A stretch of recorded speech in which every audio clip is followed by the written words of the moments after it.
Every day when I anticipate the Agriculture Appropriations Bill coming to the floor, I wake up with my usual admonition that this is the day that the Lord has made. Let us rejoice and be glad in it.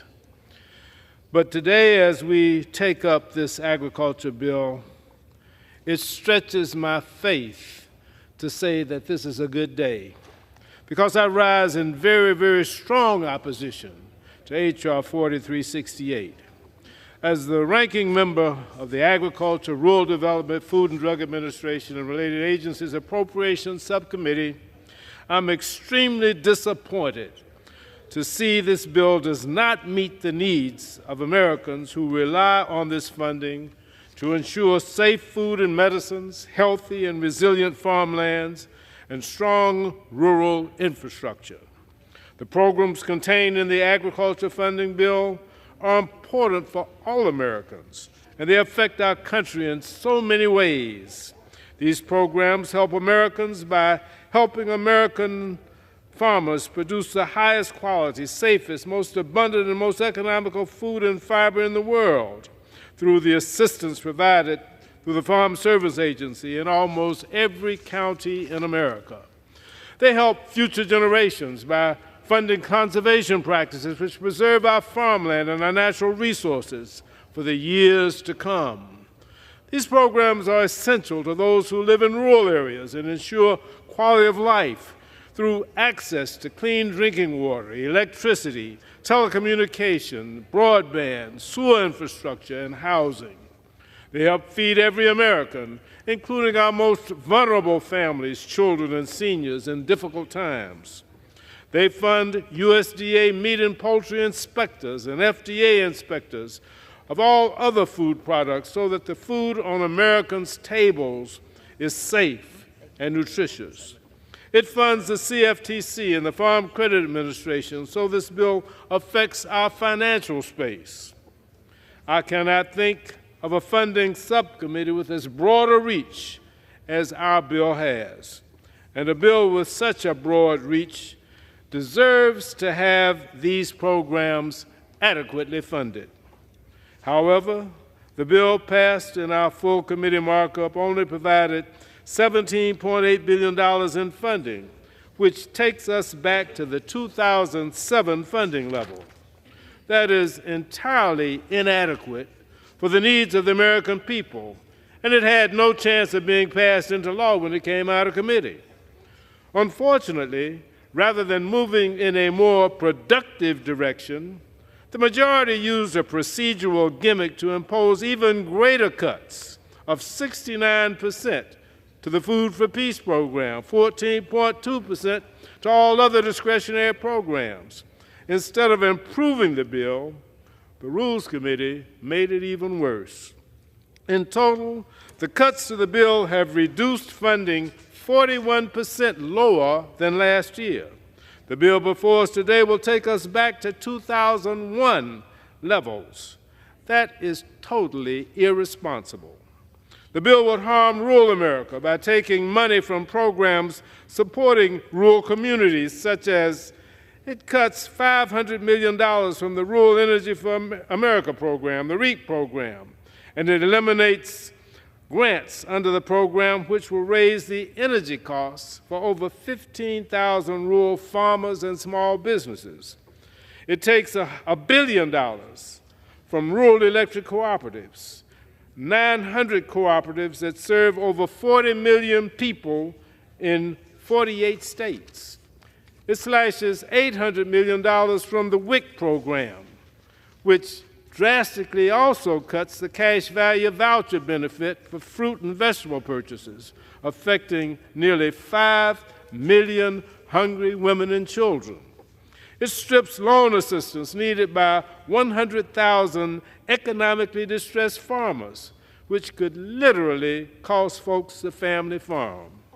It cuts rural development programs by over 40%, which means thousands of rural families will no longer be able to get a loan to afford a home. Hundreds of projects meant to provide clean water and wastewater systems will be eliminated, and thousands of families will not be able to turn on the tap and count on drinkable water. It completely guts the Food for Peace International Food Aid Program. It cuts the McGovern-Dole program by 14%, programs which will further exacerbate the global hunger and instability and the risk of conflicts abroad, which will weaken American security. The bill also strips the Secretary, as you've heard, of discretionary use of the Commodity Credit Corporation funding.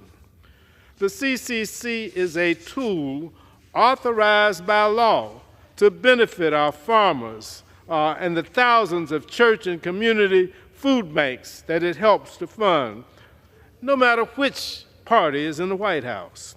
The only folks that suffer when any administration is not allowed to use the CCC at its discretion are our ag producers and American families. Our farmers benefited tremendously under the Trump administration when the Secretary of Agriculture, Perdue, used the CCC to give our farmers relief from the trade wars with China. As I look at it, the path this bill has taken so far and how the proposed amendments that we will see tonight would make it even worse. I ask myself, for any farmers that are watching tonight who are trying to do what's best for their land, for their businesses and their family, what will they see? For people in rural communities facing the challenges of providing clean water, affordable housing, dependable utilities, what will they see? For those same communities trying to ensure that their law enforcement and first responders have the vehicles, the communications equipment, and the other resources they need to keep their rural communities safe, what will they see? For struggling families trying to put food on the table for their children, what will they see? Sadly, if those Americans are watching us tonight, what they will see is a majority which is focused on overriding medical science to take away a woman's freedom to control her own reproductive health choices, but not a majority focused on ensuring that those women and their children are able to afford food. They will see a majority that is focused on an undefined so-called critical race theory while pushing this bill to jeopardize the safety of our food and our medicine, slowing down our supply chain, and ironically, making these things harder to get and more expensive to buy. Make no mistake, the majority would have a person who was watching at home to believe that this bill fights against some undeserving citizens who don't need the help.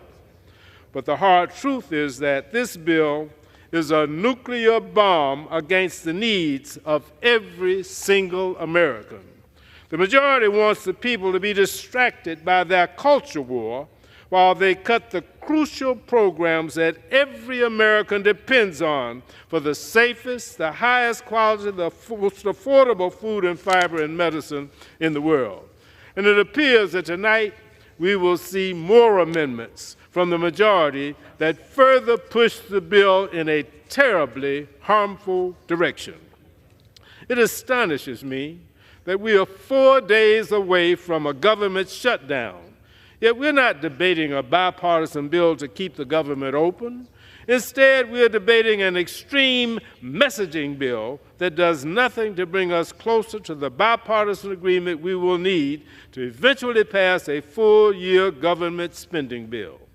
I urge my colleagues to oppose this bill, and I look forward to working with my colleagues on both sides of the aisle to craft a responsible bill which meets the needs of all Americans. I'd like to thank my personal staff, including Tanisha Boomer, and the subcommittee staff, including Martha Foley, Alex Swan, and Tyler Cole, for their hard work on this bill. I'd like to thank the majority staff for their efforts, but I pray that the majority members of Congress and the majority Congress will have an epiphany and deliver a much better work product to the American people by the end of this funding process.